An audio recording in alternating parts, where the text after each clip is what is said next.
The champagne fountain at the Meridian Grand Ballroom cost more than most people's cars. 8:47 p.m. Saturday night. The annual TechCore Innovation Gala, where San Francisco's tech elite gathered to congratulate themselves. My husband stood 20 feet away, his arm around Vanessa Price's waist, laughing at something she whispered. Speech. Speech.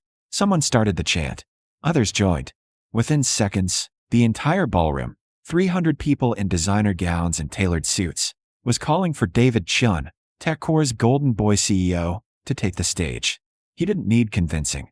Thank you, thank you. David's voice carried that practiced humility that made board members swoon.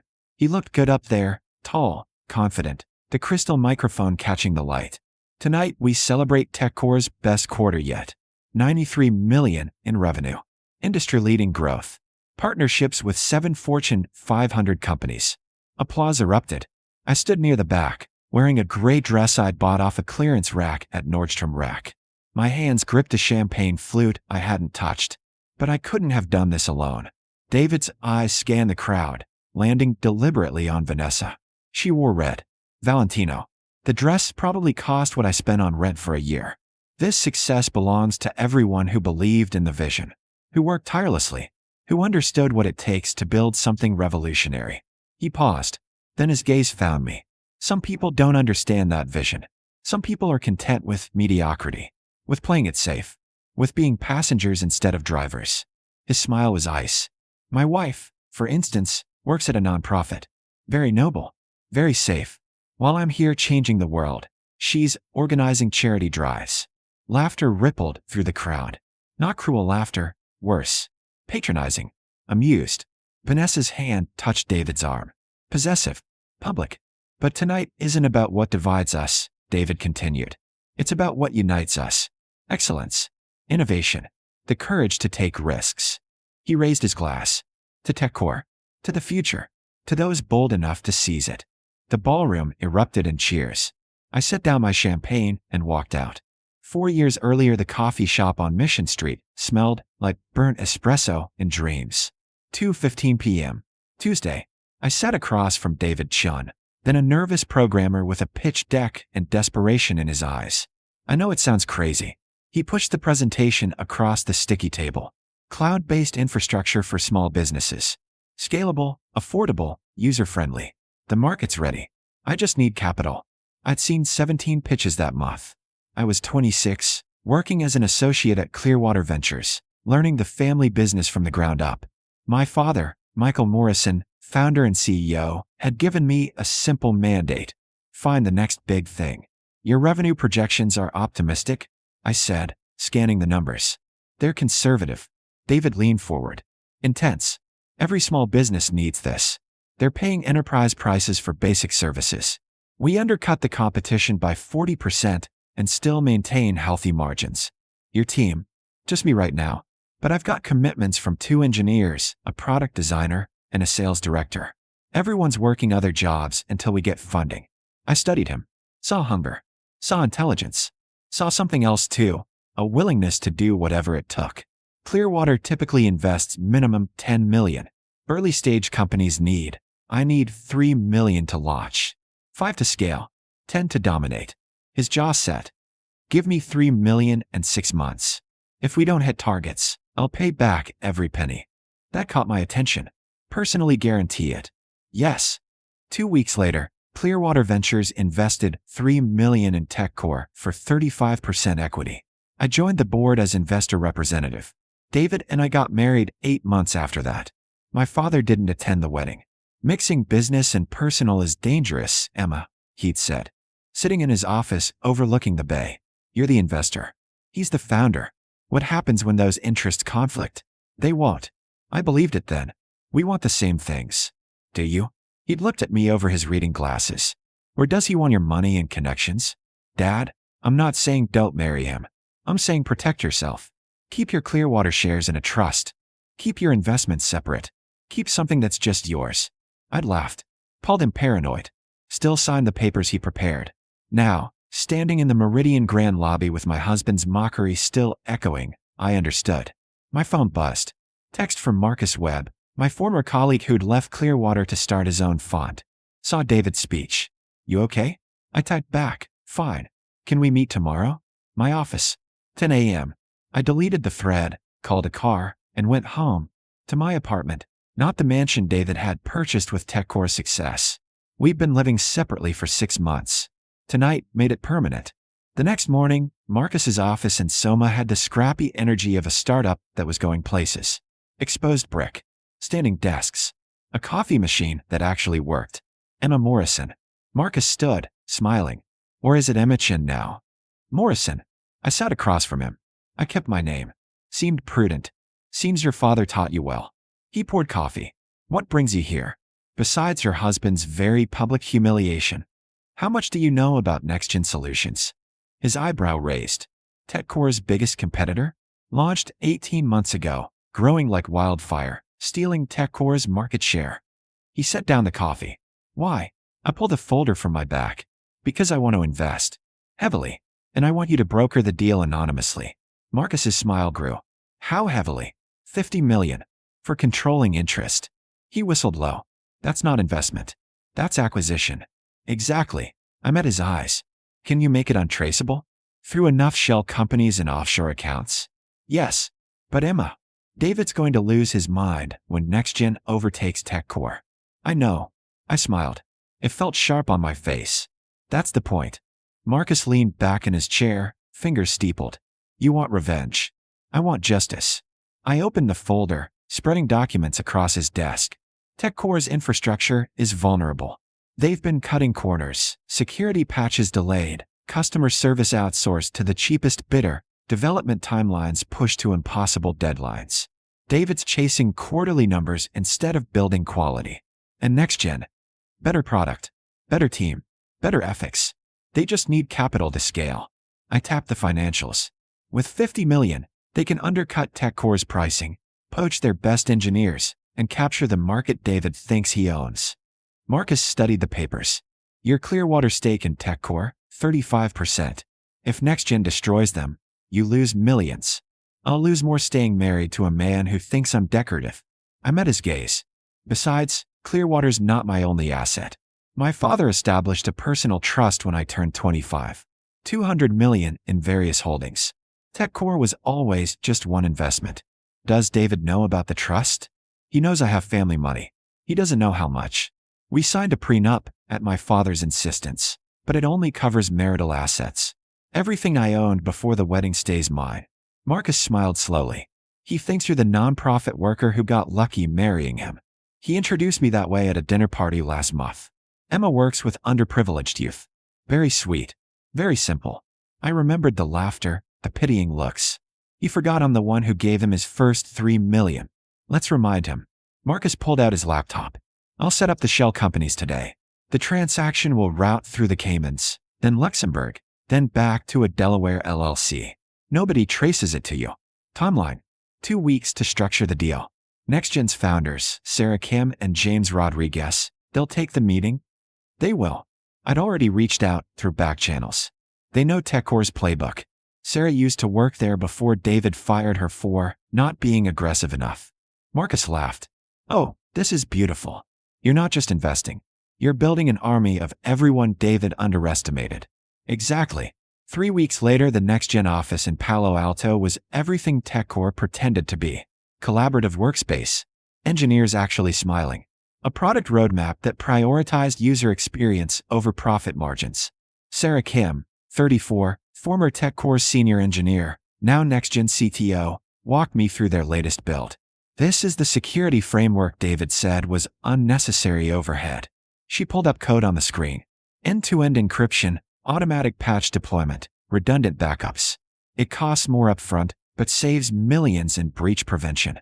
Show me the customer retention numbers. James Rodriguez, CEO and Sarah's co-founder, opened a dashboard. 97% retention rate. TechCore's at 73 and dropping. Their customers are hemorrhaging to us because we actually answer support tickets. David outsourced customer service to a call center in Manila. I studied the graphs. Saved 2 million annually. Lost 8 million in churn. He's optimizing for the wrong metrics, Sarah said quietly. Revenue growth looks good on quarterly reports. But the foundation's cracking. I turned to them both. If I give you 50 million, controlling interest, but you remain operational leaders, what's your 5-year plan? James glanced at Sarah. Some unspoken communication passed between them. Year 1. Capture 30% of TechCore's market share, James said. We hire aggressively. Target their best people with better compensation and actual work-life balance. Year 2. Launch the enterprise tier David's been promising for 3 years, but never delivered. We've already built it. Just need capital for sales infrastructure. Year 3. International expansion. Europe first, then Asia. TechCore talks about global growth, but hasn't executed. Year 4. IPO. Year 5. Sarah smiled. We're the industry standard. TechCore's the cautionary tale. I extended my hand. You have a deal. The news broke on a Tuesday morning. NextGen Solutions secures $50 million in Series B funding, plans aggressive expansion. I was having coffee in my apartment when David called. Did you see this? His voice was tight. NextGen just got massive funding. 50 million. Who's got that kind of capital for a Series B? Probably someone who sees their potential. I kept my voice neutral. You've been worried about them for months. I'm not worried. We need to accelerate our roadmap. I'm calling an emergency board meeting. David, maybe you should I need to focus on crushing them before they become a real threat. He hung up without saying goodbye. The board meeting happened Thursday. I attended remotely from Clearwater's conference room. As investor representative, I still had my seat. David paced in front of the screen, manic energy radiating. NextGen's planning to undercut our pricing by 20%. We need to match it. That destroys our margins, someone objected. Short-term pain for long-term dominance. We price them out, they collapse, we raise prices again. That's predatory pricing, I said from the screen. Potentially illegal. David's eyes found the camera. This is business, Emma, not charity work. Vanessa, who somehow had a seat at the table now despite being VP of marketing, not a board member, laughed. Maybe stick to your nonprofit, Emma. Let the adults handle strategy. The room fell silent. Several board members looked uncomfortable. Actually, I said, voice cold, as the representative of Clearwater Ventures, which owns 35% of this company, I'm voting no on predatory pricing. It's unethical and exposes us to regulatory risk. You can't. David's face flushed. I'm the CEO. I make operational decisions. You need board approval for major strategic shifts. This qualifies. I looked at the other members. Who else votes no? 2 hands raised. Then 3. Then 5. David's jaw clenched. Fine. We'll find another approach. This meeting's adjourned. The screen went dark. Marcus called 5 minutes later. You just made an enemy. I made an enemy 2 years ago when he started sleeping with Vanessa. I'm just making it official. Well, he's about to get angrier. NextGen's poaching announcement goes live in 3 hours. Who'd they get? 8 senior engineers, 2 product managers, and David's head of sales. Marcus paused, all citing toxic culture as their reason for leaving. I smiled. That's unfortunate for TechCore. Emma, you're terrifying. I'm efficient. There's a difference. That night, David came to my apartment. First time in 2 months. He looked exhausted. His tie was loose, his hair disheveled. We need to talk. About what? Your company's implosion? Your affair with Vanessa? Your public humiliation of me at the gala? I'm sorry about that. I was drunk. I didn't mean, you meant every word. I didn't let him inside. You've been saying it in private for years. You just finally said it publicly. Emma, please. I'm under enormous pressure. NextGen's destroying us. My board's turning on me. He stopped. I need you. You need my money. There's a difference. That's not fair. Fair? You called me mediocre in front of 300 people. You parade your mistress at company events. You've been telling everyone I'm simple-minded charity case who got lucky marrying you. I stepped closer. But David, I'm the one who gave you your start. I'm the one who believed in you. And I'm the one who's going to watch you fall. His eyes narrowed. What does that mean? It means I'm done being your passenger. Find another investor to fund your ego. I closed the door in his face. 6 months later, TechCore's stock price had dropped 43%. NextGen had captured 32% of their market share. 8 more senior employees had jumped ship. David called another board meeting. Emergency session. Mandatory attendance. I walked into TechCore's glass-walled conference room at exactly 2 p.m. David sat at the head of the table, Vanessa beside him like a bodyguard. The other board members looked grim. Thank you all for coming. David's voice was strained. We need to discuss capital injection. TechCore requires an additional $20 million to remain competitive. Where's that money coming from? Asked Richard Torres, the board member from Apex Investments. Our current investors. Proportional to their stakes. David looked directly at me. Clearwater would need to contribute $7 million. That's a significant request, I said calmly. What's the plan for the funds? Aggressive expansion. Marketing blitz. Engineering recruitment to replace the talent we've lost. He caught himself. The talent that left. To NextGen, I finished. Who's offering better compensation, better culture, and a better product? Vanessa leaned forward. Maybe if you actually supported your husband's company instead of sabotaging it. Miss Price, you're not a board member. Please don't speak. I didn't raise my voice. Didn't need to. Her face flushed. Emma, David said tightly, I need an answer. Will Clearwater invest $7 million or not? I opened my laptop. Let me show you something first. I pulled up NextGen's latest earnings report. Projected on the screen, $23 million in revenue. 97% customer retention. 40 employees, growing to 80 by year-end. This is our competition, I said. This is what happens when you prioritize quality over quarterly optics. I know what NextGen's doing. Do you know who's funding them? The room went very quiet. What? David's voice was barely a whisper. I pulled up the next slide. Corporate structure charts. Shell companies. Investment routes. All leading back to one name, Morrison Strategic Holdings. My personal trust. $50 million, 6 months ago. Controlling interest. I own 68% of NextGen Solutions. I met David's eyes. I'm Sarah and James's primary investor. Their board chair. Their strategic advisor. The color drained from his face. You can't. That's a conflict of interest. Actually, it's perfectly legal. I'm not a TechCore employee. I'm an investor representative. There's no non-compete clause. And Clearwater's investment in TechCore is separate from my personal holdings. I stood. I've been watching you run this company into the ground for 2 years. Cutting corners. Chasing vanity metrics. Treating people, especially women, as disposable. This is because I embarrassed you at the gala? Vanessa's voice was shrill. You're destroying a company out of spite. I'm building a better company. NextGen isn't revenge. It's competition. If TechCore can't survive it, that's David's failure, not my sabotage. Richard Torres cleared his throat. Emma, as a board member, I'm resigning my board seat, effective immediately. Clearwater will maintain its equity stake, but I'm stepping back from governance. No conflict, no issue. I looked at David. You wanted me out of your business decisions. Congratulations. Emma, wait, David stood. We can fix this. The marriage, the company, everything. Just don't do this. Do what? Succeed without you. I closed my laptop. David, you spent 4 years treating me like I was lucky to be your wife. Like my work was cute but irrelevant. Like I didn't understand your world. I never said, you said it at the gala. In front of everyone. You meant it. I collected my things. The divorce papers are ready. Sign them. Move on with Vanessa. Build whatever you want with TechCore. I'm done. You're taking $7 million in potential investment and using it to fund our competitor. His voice rose. That's strategic. I moved toward the door. That's called being bold enough to seize the future. You said it yourself at the gala, remember? Excellence. Innovation. Courage to take risks. I paused at the door. Oh, and David, the nonprofit I work for, the one you mocked?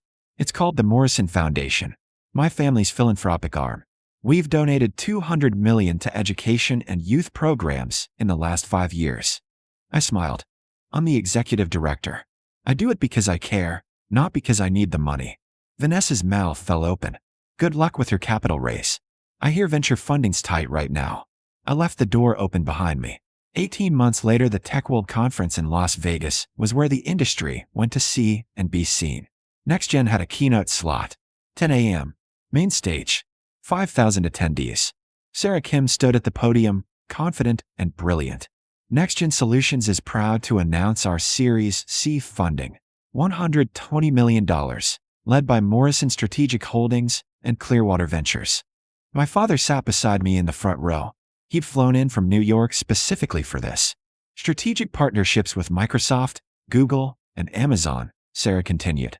International offices opening in London, Singapore, and Berlin. And a company culture built on respect, innovation, and sustainable growth. The audience erupted in applause.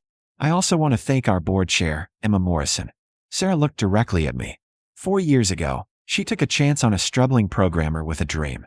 Today, she's showing the world what patient capital and ethical leadership can build. More applause. I stood, waved, sat back down. My father leaned over. I'm proud of you. For the business success? For knowing when to cut your losses. For protecting yourself. For building something better instead of just destroying what hurt you. He squeezed my hand. That's wisdom, not revenge. After the keynote, I stepped outside for air. The Nevada sun was brutal, but the desert sky was clear.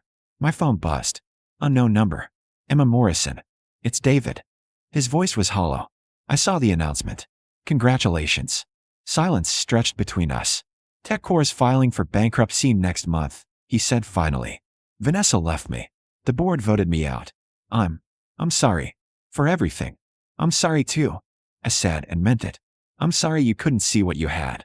I'm sorry you chose ego over partnership. I'm sorry it ended this way. Do you ever think about, if I'd been different, every day for the first year? Not anymore. Emma, goodbye, David. I hope you find whatever you're looking for. I hung up, deleted the number, went back inside. Sarah and James were celebrating with the team. Someone handed me champagne, real champagne this time, not the untouched glass from the Meridian Grand Gala. To Emma, James raised his glass. For seeing potential where others saw risk. For betting on people over profit. For showing us what real leadership looks like. To building something that lasts. I corrected, raising my own glass. To all of us. We drank. We laughed. We planned the future. Outside, somewhere in the desert heat, my old life was dissolving. The marriage that diminished me. The man who mistook quiet for weak. But here, in this moment, I was exactly who I was meant to be. Not David Chen's wife. Not the simple nonprofit worker. Not the passenger. Emma Morrison. Investor. Or chair. Builder of the company that changed an industry. The woman who bet on herself and won.